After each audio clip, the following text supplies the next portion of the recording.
Apakah ada dalam rancangan kerajaan akibat daripada masalah bekalan air ini terganggu kerana sungai kotor, maka pengguna adalah pihak yang merasai kesannya.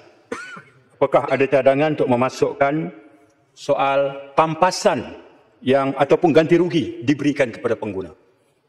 Sama ada ditanggung oleh syarikat yang menjadi punca pencemaran ataupun kepada syarikat industri air yang menyediakan bekalan perkhidmatan itu.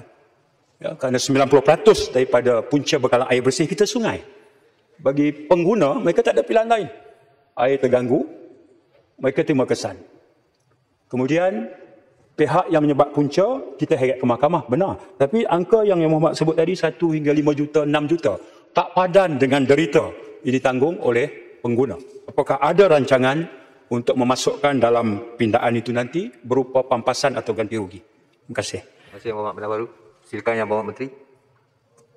Baik, untuk menjawab soalan itu saya ingin elaborate sedikit. Ya. Pertama sekali, apa alternatif sekiranya sungai kita tercemar?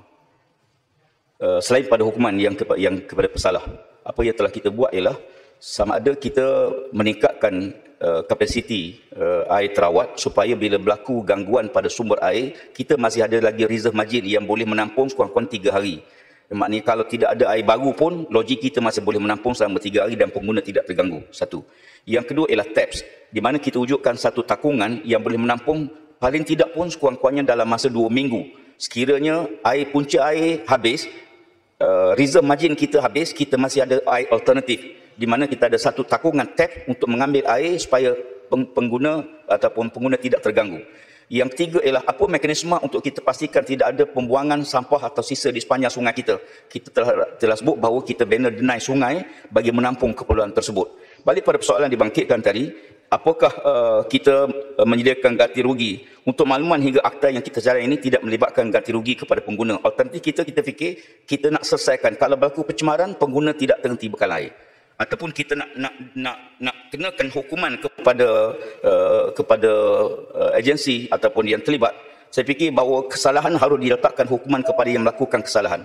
Dan kesalahan itu kita tingkatkan hukuman denda dan penjara. Hingga setakat ini pihak kementerian masih tidak bercadang untuk bayar pampasan kepada pengguna, tapi mencari alternatif supaya gangguan tidak terganggu pada masa depan. Terima kasih.